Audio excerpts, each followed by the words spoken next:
Hello friends, welcome to my channel teaching with fun. Friends, आजचा जो video बनवायचा आहे आपल्याला तो आहे आर्टिकल्सचा। आता आर्टिकल्स म्हणजे काय तर उपपदे। आता हे कशा पद्धतीने आणि कशी वापरायची आणि कशी ध्यानात ठेवायची हे आपल्याला ट्रिक नुसार बघायचं आहे। तर फ्रेंड्स, हा व्हिडिओ तुम्हाला पूर्ण लक्षात राहण्यासाठी म्हणजे जो आजचा अभ्यास आहे तो अभ्यास आपल्या पूर्ण ध्यानात राहण्यासाठी आणि हे 5वीच्या वर्गापासून ते समोरच्या कोणत्याही वर्गामध्ये आर्टिकल्स ओळखा किंवा आर्टिकल्स वापरा असा क्वेश्चन येऊ शकतो। त्यासाठी हा खूप उपयोगाचा तुम्हाला हा व्हिडिओ ठरणार आहे। त्यासाठी हा व्हिडिओ शेवटपर्यंत नक्कीच बघा।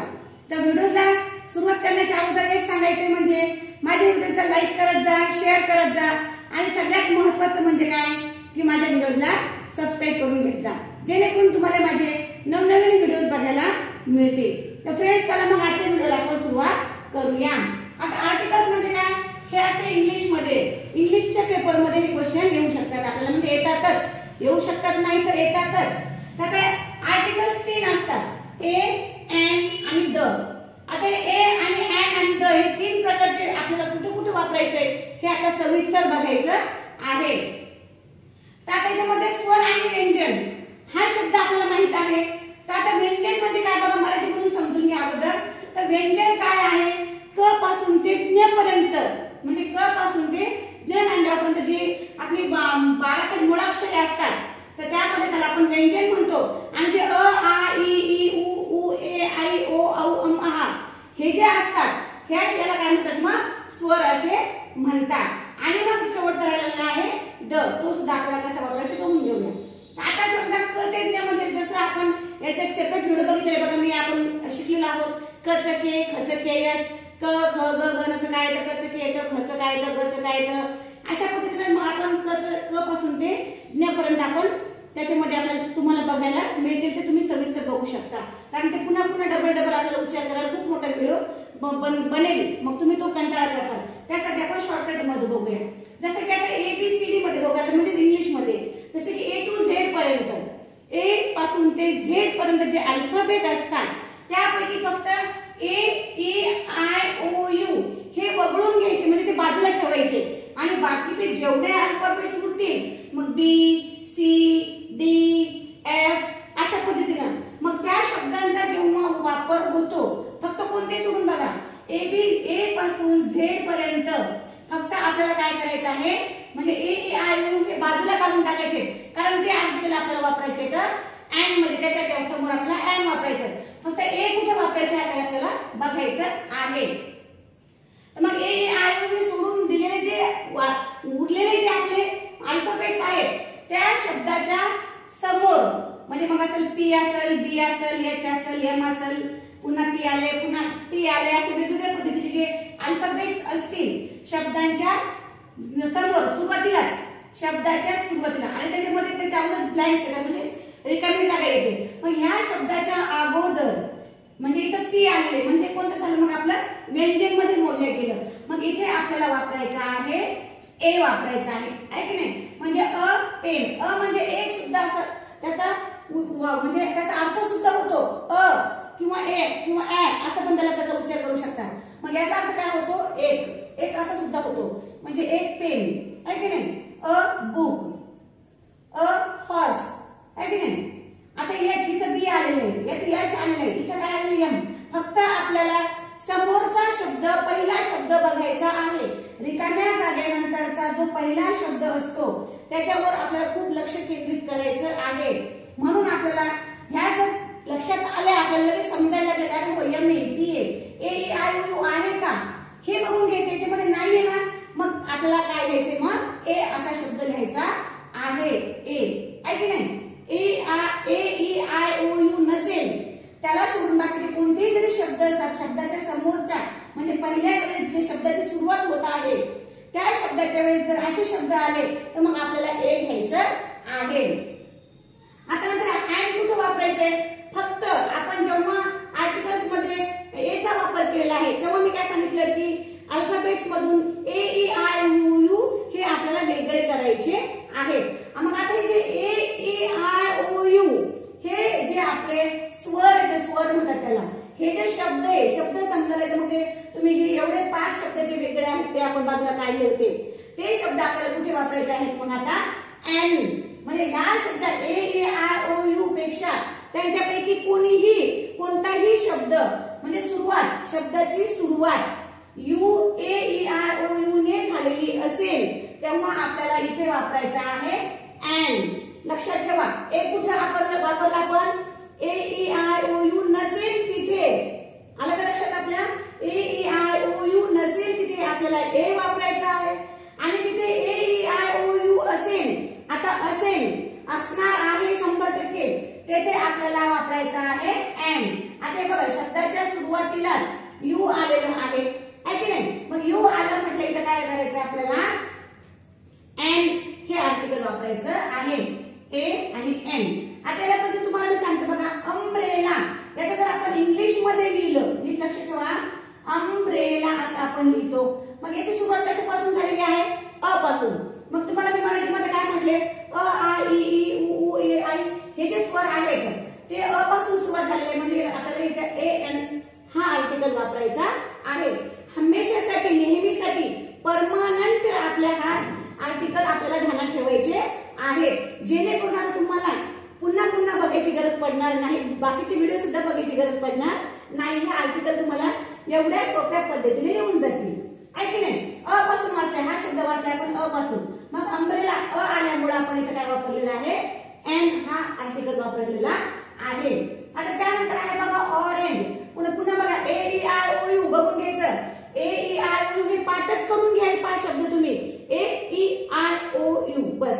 ए ई आय ओ पेक्षा कोणत्याही शब्द आलेला काय, ओ आहे, म्हणजे शब्दाची सुरुवात ओ पासून झालेली असल्यामुळे मग याला आपण ऑरेंज असं लिहितो, लिहिताना बघून घ्या ऑरेंज, आहे की. मग इथे अ आलेलंच आहे, मग इथे सुद्धा आपलं येणार आहे एन, आहे की नाही. आता त्याच्यानंतर आहे बघा ऍपल, काय शब्द आहे ऍपल. आता एन याला पण सुद्धा आपण कसं लिहिलं, ऍपल, म्हणजे अ पासून सुरुवात झालेली आहे. मराठीमधून जर समजलं तेही सोपं जाईल, आणि इंग्लिश मधून फक्त ए ई आय ओ यू पाठ करायची गरज आहे, आणि झालं पण असेल तुमचं आता एवढं मी सांगितलं तेवढ्या वेळ, आहे की नाही. मग ऍपल लिहिल्यामुळे तिथे सुद्धा अ आल्यामुळे आणि ए आल्यामुळे आपल्याला इथं एन वापरायचं आहे. आता त्या खाली शब्द आहे आयडिया. आयडिया म्हणजे काय, कल्पना, आहे की नाही. मग त्याला पण आपण काय लिहिणार आहे, आयडिया, आहे की नाही, आयडिया. मग हे पण अ पासून सुरुवात झालेली आहे, अ पासूनच, म्हणून इथे सुद्धा आपल्याला ए वापरायचं आहे. म्हणजे काय झालं बघा, आय पासून, शब्दाची सुरुवात आय पासून झालेली असल्यामुळे, आणि त्याला मराठीमध्ये जेव्हा आपण लिहितो तेव्हा सुद्धा त्याला आपण आयडियाच वाचतो, म्हणून त्यामुळे आपल्याला इथे एन म्हणजे ए एन हा आर्टिकल वापरायचा आहे. आणि त्यानंतर शब्द आहे इंजिनियर. मग आपण ई, है की नाही, इंजिनियर हा शब्द घेतलेला आहे. मग याची सुरुवात, ई ची सुरुवात कशापासून झालेली, ई पासूनच. मग यांचं इथं ए ई आय ओ यू हे पण बघायचंय, आणि मराठीमध्ये पण त्याचा उच्चार करून बघायचा किंवा लिहून बघायचं आहे, म्हणजे तिथे जेणेकरून आपल्याला तिथं कोणतं आर्टिकल वापरायचं हे तुमच्या लक्षात येईल. आता ई आल्यामुळे आपल्याला इथं काय वापरायचं, पुन्हा ए एन हे आर्टिकल वापरायचं आहे. आता ए झालं, आता एन झालं, याच्यामध्ये सगळे मूळाक्षर भेटून गेले किंवा अल्फाबेट्स आपले संपलेले आहेत. मग आता उरले फक्त द, आहे की नाही. आता द साठी आपण काय वापरलेलं आहे, युनिक. युनिक म्हणजे काय, काहीतरी वेगळं किंवा एकच वस्तू अशी ती जगातली काहीतरी वेगळी वस्तू आहे किंवा ती एकच आहे अशा गोष्टीसाठी, विशिष्ट गोष्टीसाठी, विशिष्ट नावासाठी आपल्याला हा आर्टिकल वापरायचा आहे. तर मग बघा आता समोर एक दिलेली मी डॅश ध्यानात ठेवायचे कशासाठी, फक्त तुम्हाला युनिक शब्द कोणते आहेत हे ओळखण्यासाठी. आपण पूर्ण एक्झाम्पल मध्ये एच्या, एनच्या आणि दच्या सुद्धा एक्झाम्पल मध्ये अशाच पद्धतीने घेतलेला आहे की जेणेकरून तुम्हाला ते समोरचं अक्षर कळायला पाहिजे, म्हणजे जेणेकरून रिकामी जागा सुरुवात संपली की मग जेव्हा शब्दाची सुरुवात झालेली आहे तेव्हा तो शब्द कशापासून सुरुवात झालेला आहे हे बघण्यासाठी आपण अगोदर रिकाम्या जागा घेतलेल्या आहेत. आणि अशा पद्धतीने तुम्हाला सुद्धा एक्झाम मध्ये येणार असतात. मग आता पुढे बघा, आता युनिक मध्ये काय घ्यायचं, युनिक मध्ये काही वेगळं विशिष्ट, आहे की नाही. आता बघा शब्द काय, स्काय. स्काय आता याच्यामध्ये ए आय ओ यू ह्याचा काही संबंध येणार नाही किंवा ए किंवा एनचा पण संबंध येणार नाही, कारण स्काय जर बघितलं आपण, स्काय म्हटलं की आपली नजर कुठे जाते, वरती जात असते, है की नाही. मग आता स्काय काय एकच आहे, कुठूनही बघितला, दुसऱ्या देशात जरी गेलो आपण तरी त्याला स्काय शब्द हा फक्त एकच आहे हे सुद्धा सगळ्याला माहित आहे. किंवा असं म्हणतो का आपण की स्काय भारतामध्ये स्काय आहे, दुसऱ्या देशामध्ये नाहीये किंवा त्यांचं वेगळं आहे, असं नाही.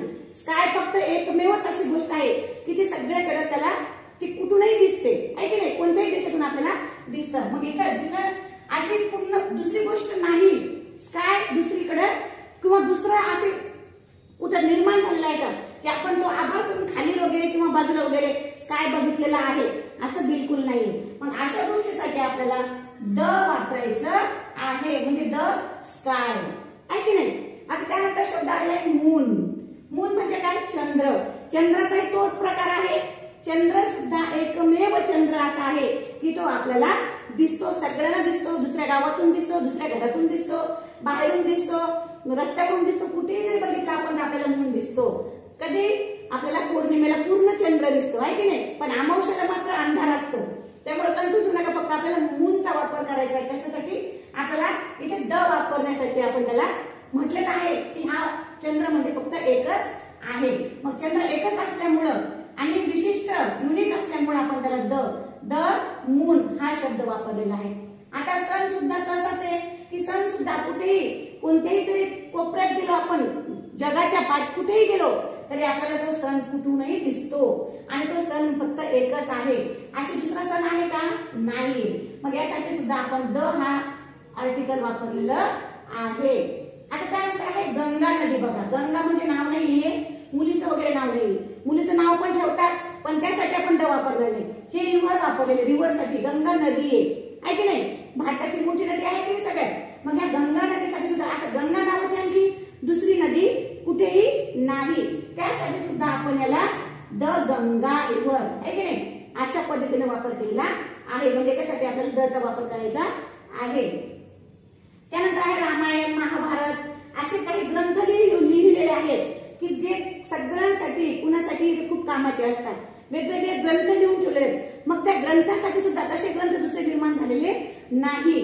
त्यासाठी सुद्धा द हा आर्टिकल आपल्याला इथे वापरावा लागतो. THE द, आहे की नाही. अशा करून the Ramayana, the Mahabharata, the Bible वगैरे कोणत्याही धर्माचे किंवा कोणतेही विशिष्ट ग्रंथ लिहून ठेवलेले आहेत त्यांच्यासाठी सुद्धा द हा शब्द वापरलेला आहे. तर मग फ्रेंड्स, आणखी याच्यासाठी तुम्ही आणखी एक्झाम्पल खाली घ्या आणि बघा बरं तुम्हालाही असे आणखी आठवतात का काही नवीन नवीन वाक्य लिहायला. कारण आता पूर्ण जर लिहित बसलो तर खूप मोठा व्हिडिओ होत जाईल. तर फक्त आपल्याला काय महत्वाचं आहे की ए कुठे वापरायचंय, अँड कुठे वापरायचं आणि द कुठे वापरायचं आहे. पुन्हा एकदा रिव्हिजन घेऊन टाकूया आपण.